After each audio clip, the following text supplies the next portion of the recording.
नमस्कार मंडळी. आपल्या कोकणात जेवढा निसर्गात गोडवा आहे तेवढाच गोडवा ना आपल्या कोकणातील माणसांमध्ये सुद्धा आहे.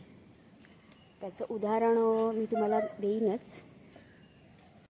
तर मंडळी, गोड माणसांचं उदाहरण देताना मी एक गोष्ट नक्की सांगेन की माझं यूट्यूब चॅनल हे नवीनच चालू झालेलं आहे. तर जे माझे मित्रमैत्रिणी आहेत, रिलेटिव्ज आहेत, त्यांच्याकडून मला प्रोत्साहन देण्यासाठी छान छान कमेंट्स केल्या जात आहेत, सांगितलं जातं आहे, काही सजेशन्स दिल्या जातात की ज्या मी ॲप्रिशिएट करते.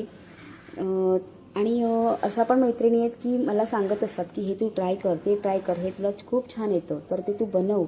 तर त्यातल्याच माझ्या एका मैत्रिणीनं अगदी शेकटाचा जो पाला आहे ना तो आणून साफ करून मला दिला आहे आणि ताकीद दिली आहे की तू ह्याची भाजी नक्की बनव आणि यूट्यूबवर अपलोड कर. तर नक्की करते राणी. तर हा आहे शेकटाचा पाला.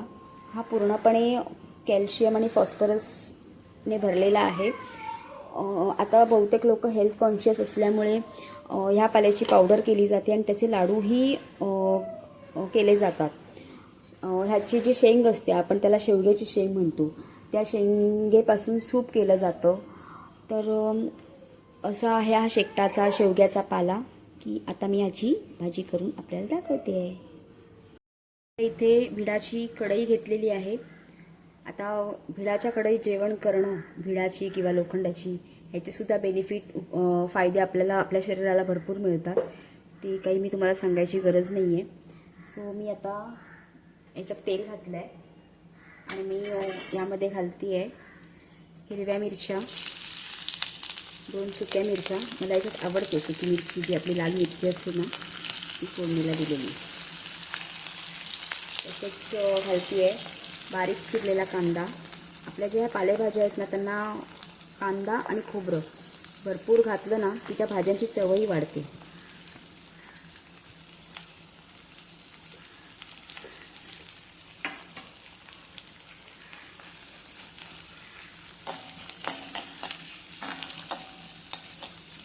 त्याला कांदा जास्त शिजवायचा नाही आहे, फक्त थोडासा नरम पडू द्यायचा आहे.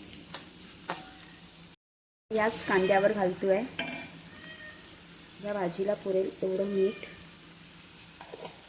तसंच जे आपण किसलेलं खोबरं आहे ते सुद्धा घालतो आहे.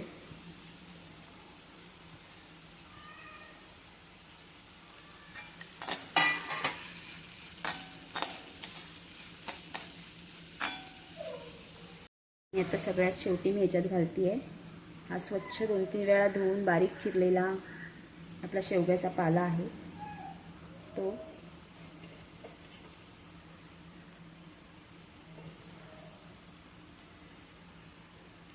आणि आता हा आपल्याला छान कांदा आणि खोबऱ्यामध्ये मिक्स करून घ्यायचा आहे.